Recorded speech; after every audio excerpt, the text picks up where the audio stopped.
Starling Marte may be finding a new home. The playoffs of 2021 lacked that one defining game, one that seemed to happen a lot when I was younger. But am I guilty of doing the exact thing that I accuse other baseball fans of doing with ridicule? Let's find out. This is Locked On.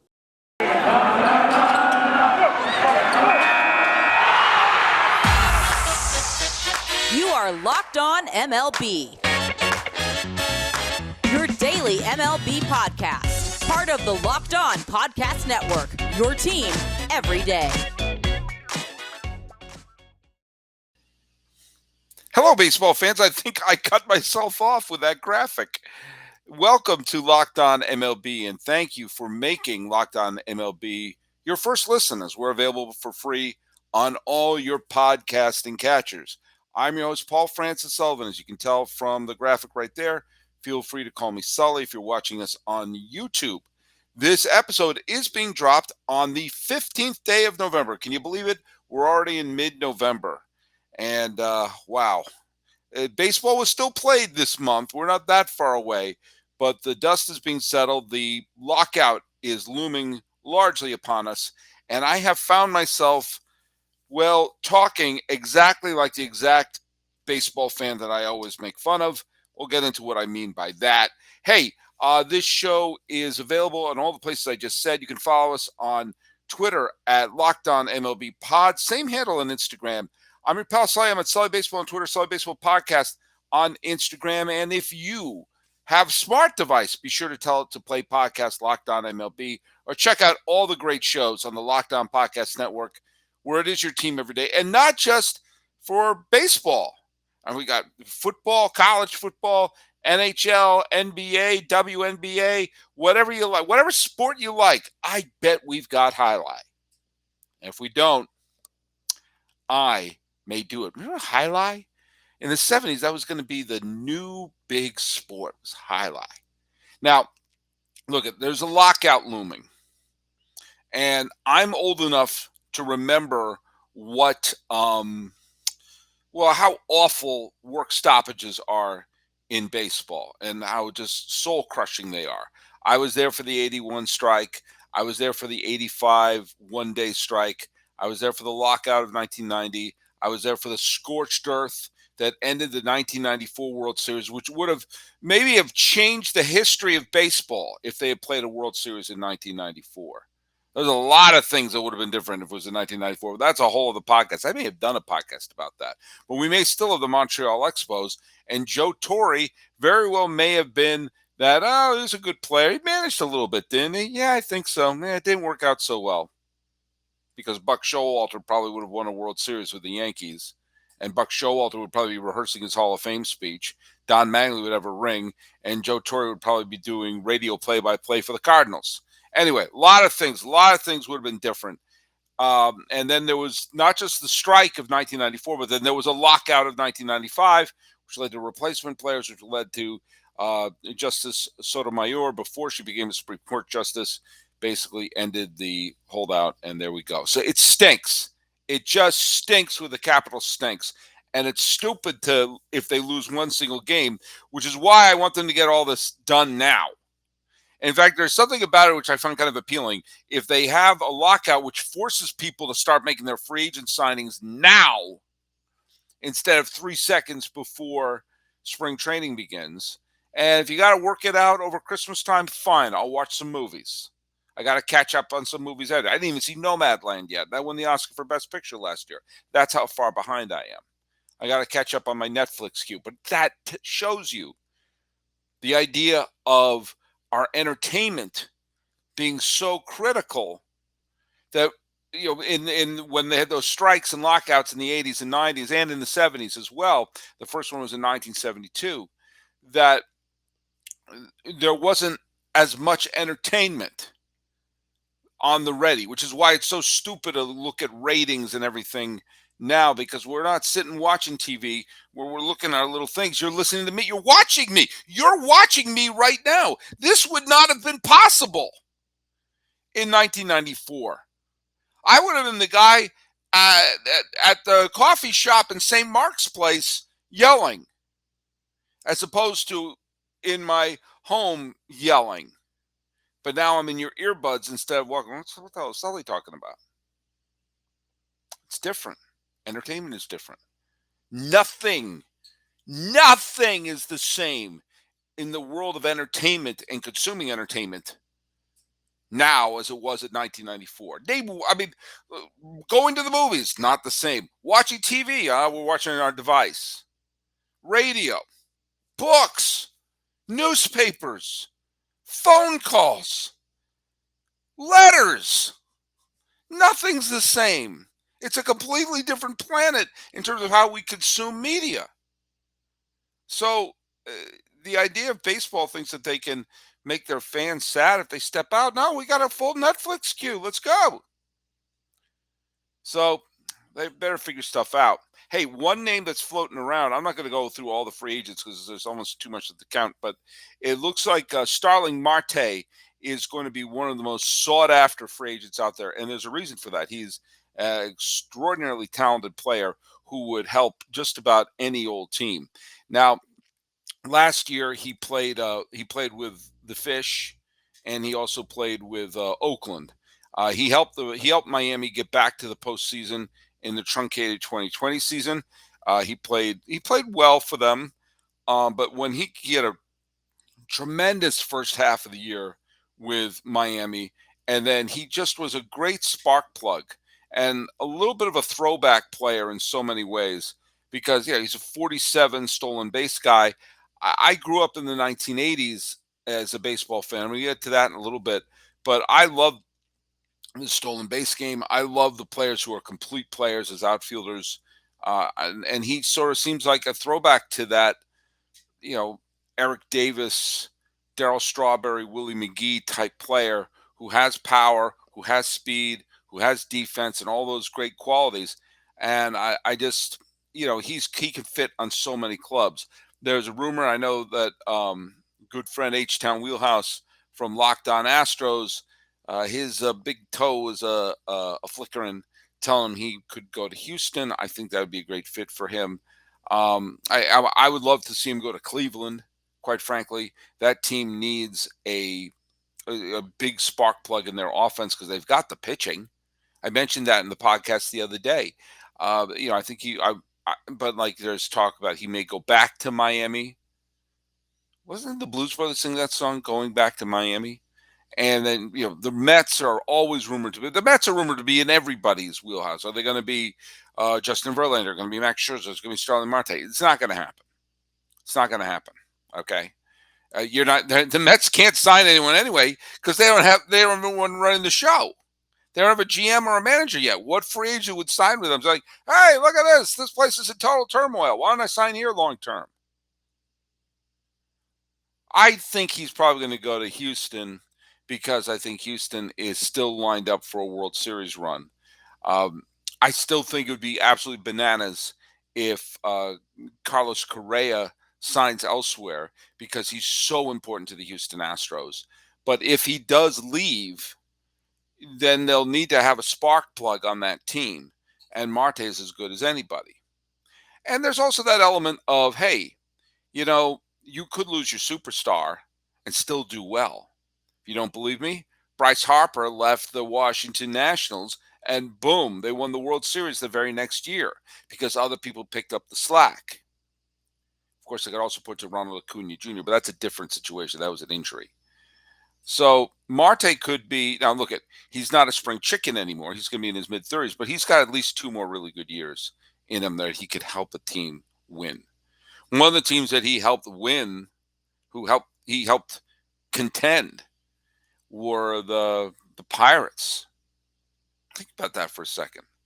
The Pirates, they've had since the Francisco Cabrera single drove home Sid Bream to win the pennant and break the hearts of Pirate fans everywhere. Pirates have had count them, 3 winning seasons. And they went to the playoffs in each one of those.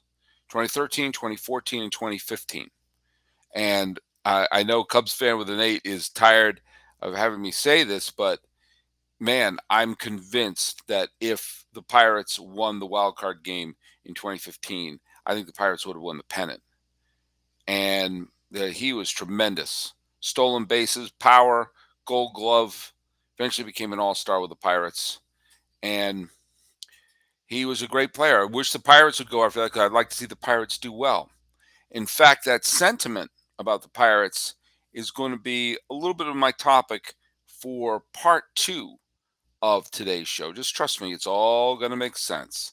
It is all going to make sense. But right now, I need a little boost of energy, which means I'm going to grab me a Built Bar. Look, I love Thanksgiving, all the good food and treats and plenty of them. But if you want a yummy dessert that isn't so full of calories and sugar, that's the time for the Built Bars, just the way the Pilgrims would have wanted. It's a new holiday dessert. Feast on something delicious and feel good about it. One slice of pie has upwards of 30 calories, and that's on the 300 calories. Whoa, if only it were 30 calories. And that's on the low end. Most Built Bars are only 130 calories and only 44 grams of sugar with plenty of protein. Boy, I'm doing great on this read, aren't I? Replace the coconut cream pie with coconut Built Bar, or go to the raspberry Built Bar, my favorite, instead of that raspberry pie. Lots of good flavors to replace any pie. Low calorie, low carb, low fat, high protein. Covered in 100% real chocolate, Built Bar is a great option when you're hungry, and if Thanksgiving isn't coming soon enough, go for a Built Bar too. Share some of your family gatherings. It'll make things less awkward.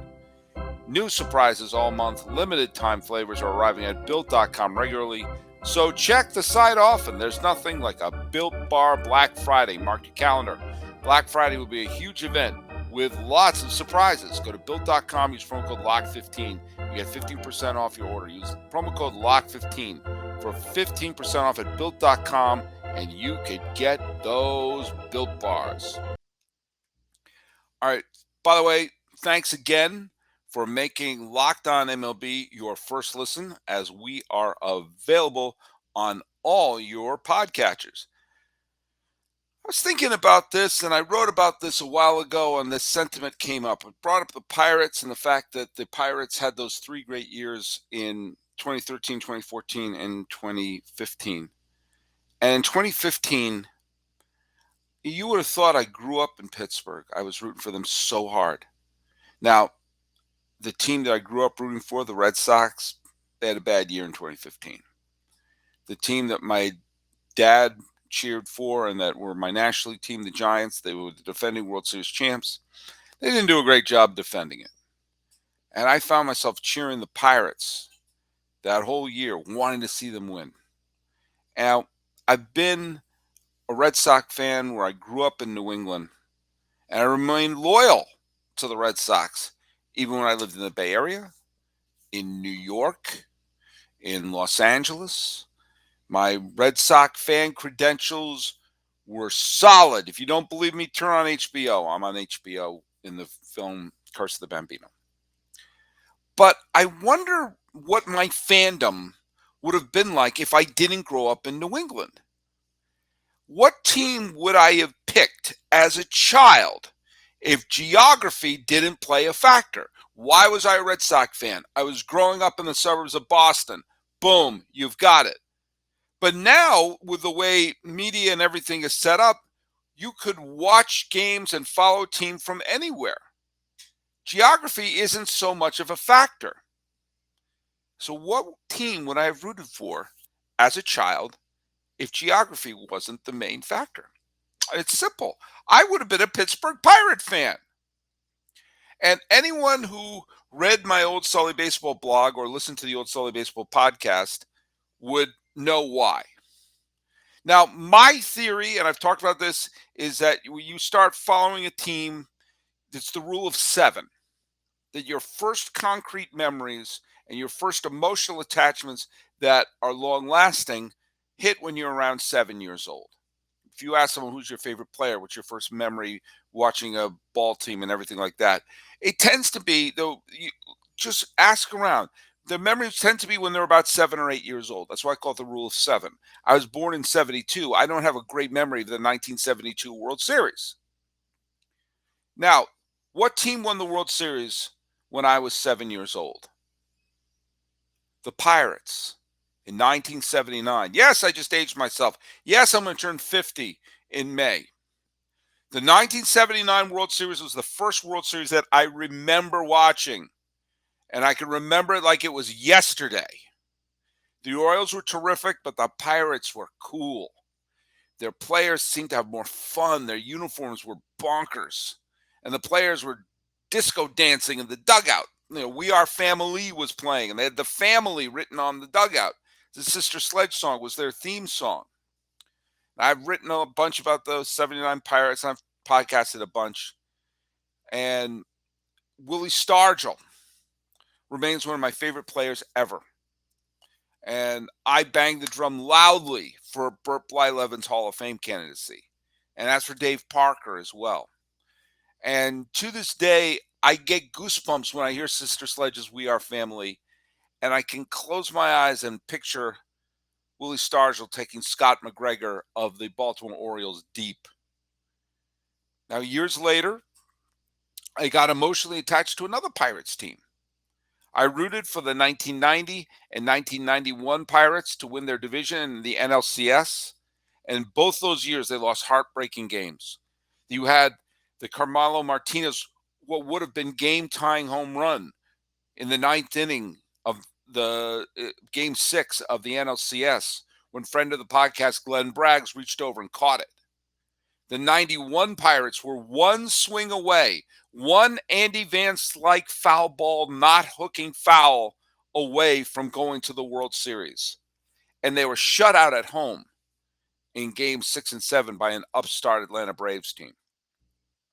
But the 92 team was the one that I loved. In fact, I had on as a guest Andy Van Slyke a few years ago, and we talked about that team was not the most talented, but it was the best team. Now, I was first and foremost a Red Sox fan in 1992, but that 92 team was really boring.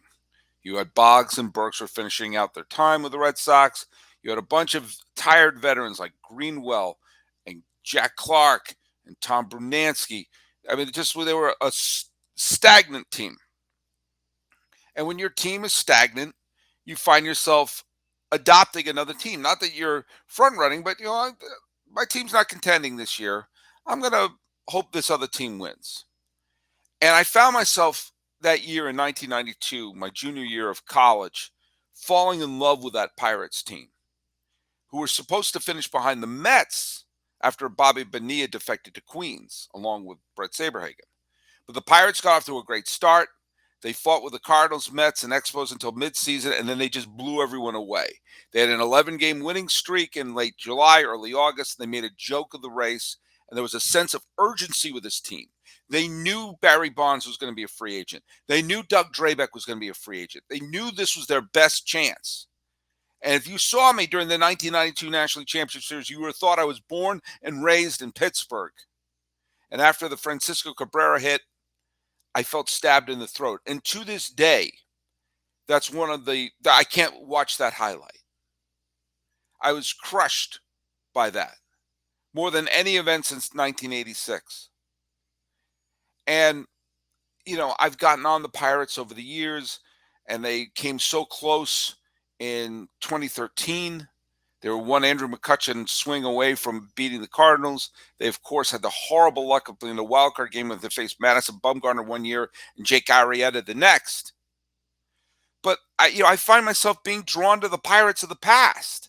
I have this weird obsession with a guy named Red Oldham, who came out of nowhere, career minor leaguer, to retire 3 straight Hall of Famers to clinch Game 7 of the 1925 World Series. I wrote a big thing about how the Pirates in 1938 may have had a chance to be the first team to integrate.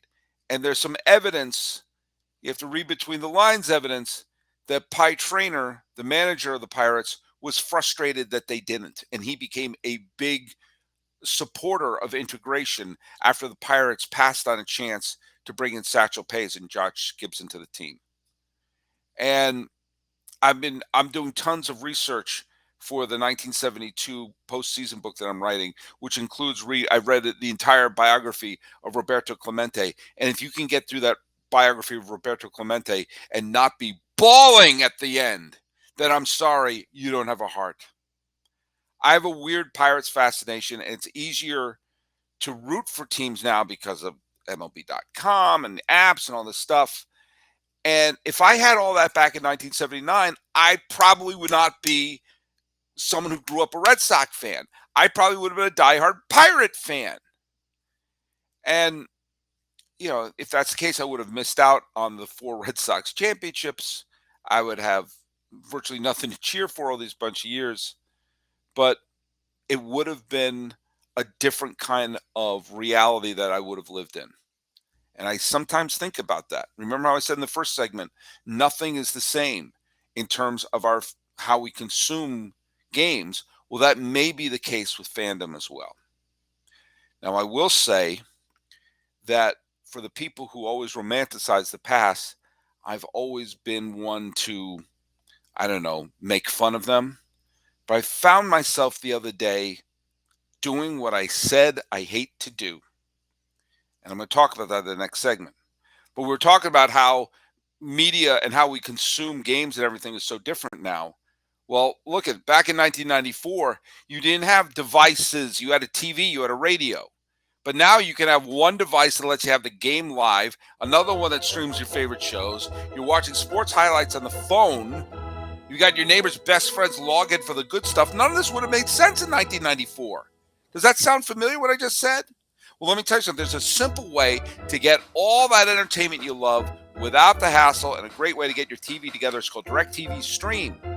And it brings your live TV on-demand favorites together like never before, so you can watch your favorite sports, movies, shows, all in one place. Now look, that means no more juggling remotes, no need to buy another device ever again. And the best part is there's no annual contract. Now look, get rid of the clutter and the confusion and get your TV together with DirecTV Stream. You can learn more at directv.com. That's directv.com. A compatible device is required. Content varies by package. I've always made fun of people who think that the era that they grew up in was the best. I think it's always, what a great coincidence that that's the best movies, the best baseball, the best music. I guarantee you, someone, whatever era you're talking about, called your favorite player soft and not as good as the previous generation. Yes, I'm talking, if you grew up watching DiMaggio, the previous generation said, it's not as good. Willie Mays, not as good. And people of the generation that rooted for them will lionize them and rewrite history. I saw something that was written, I'm not going to mention who, but it was a baseball player who has an Instagram account that I respect, an old school player who played when I was growing up. And he was talking about, I think he was talking about some player styling at home plate during the playoffs or something like that. And he posted some clips of Reggie Jackson and Ricky Henderson saying that they had style, but they never disrespected the game and they played it right. And I burst out laughing because if you read everything that was written about Reggie Jackson and about Ricky Henderson at the time, they were considered everything wrong with baseball, that they didn't play it with respect, that they didn't respect the game.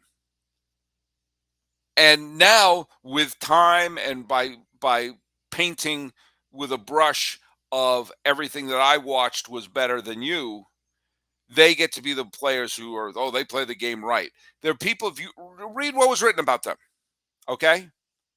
Now, I grew up in the 90s. I grew up in the 80s. I'm sorry. I didn't grow up I wish I grew up in the 90s. I grew up in the 80s. I became an adult in the 90s. But I was born in the 70s, and I grew up watching baseball in the 80s. And I'll just say this. Was there ever a run of iconic postseason moments like we had in the mid-1980s? That was my biggest problem with this year's postseason, is there wasn't that big iconic moment. You thought we were building up to it in the Dodgers-Giants series.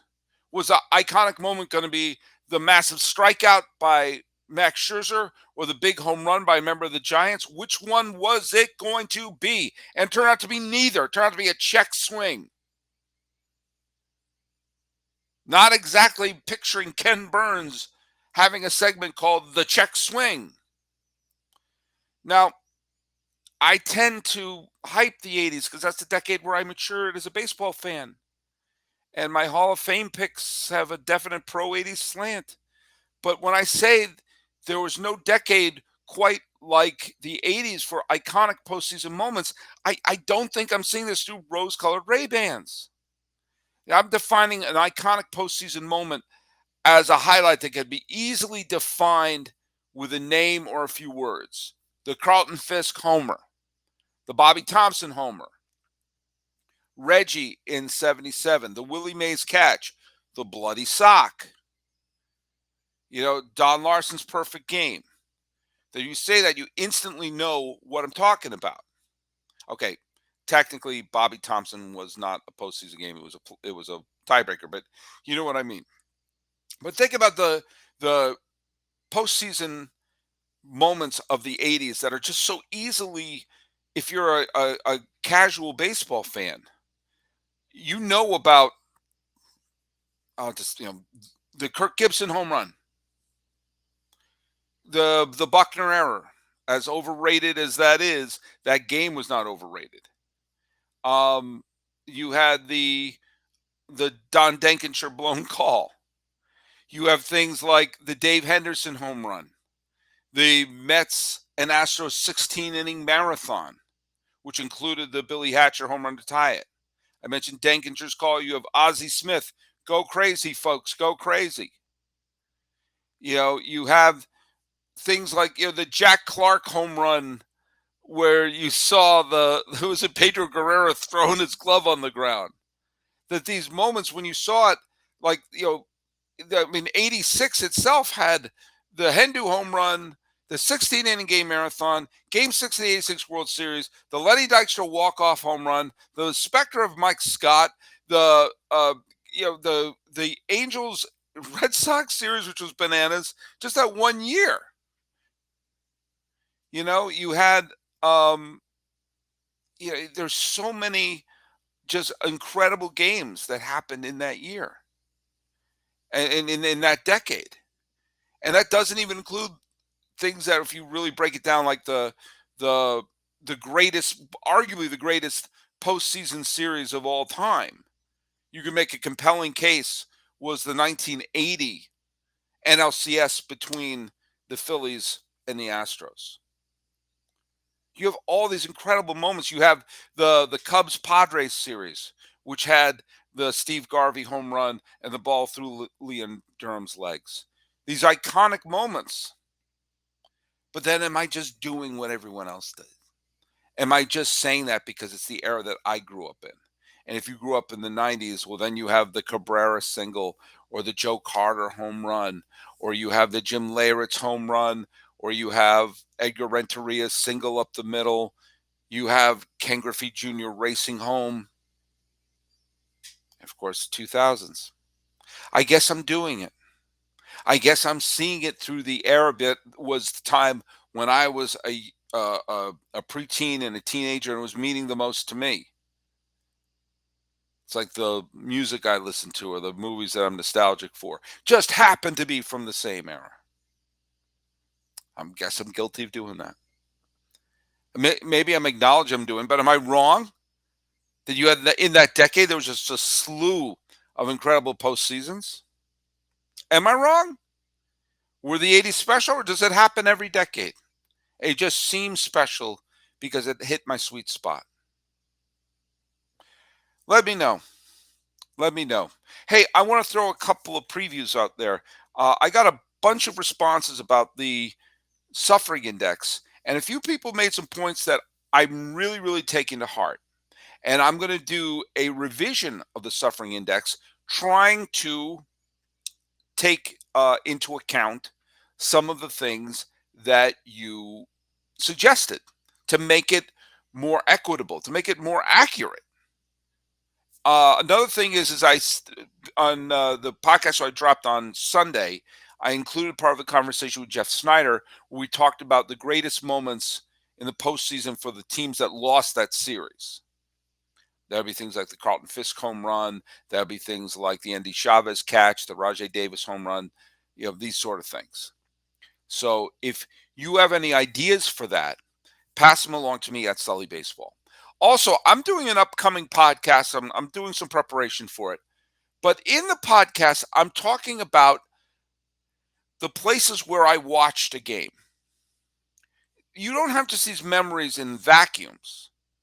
When you think about a game, a lot of times your memories of the game are also painted by where you saw the game.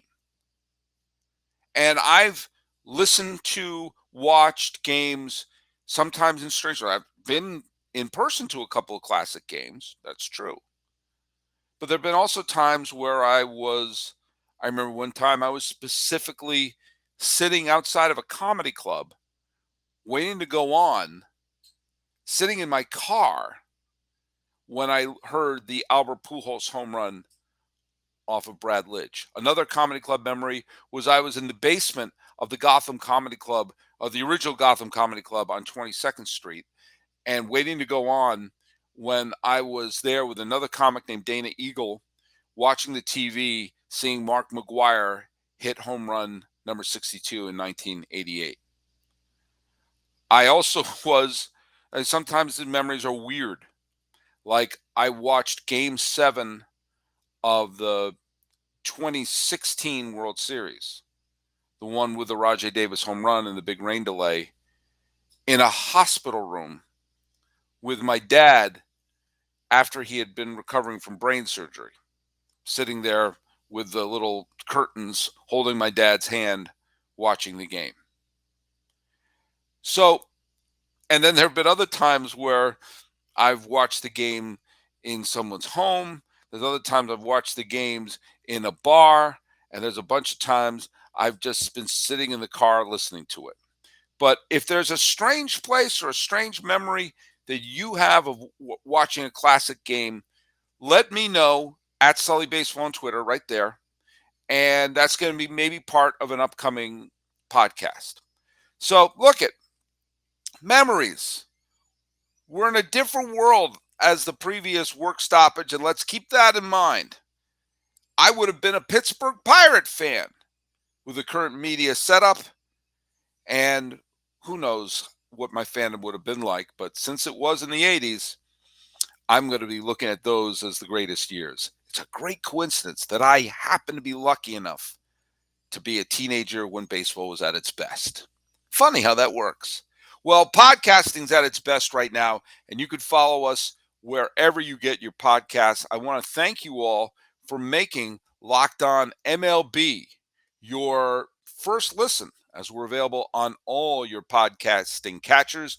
And hey, we're your first listen, but your second listen should be Locked On Bets, your daily one-stop shop for all your gambling needs. Locked On Bets, hosted by your boy Q, with expert analysis and insight from Lee Starling. This has been Locked On MLB for Monday, the 15th day of November, 2021. I'm your host, Paul Francis Sullivan. Please call me Sully.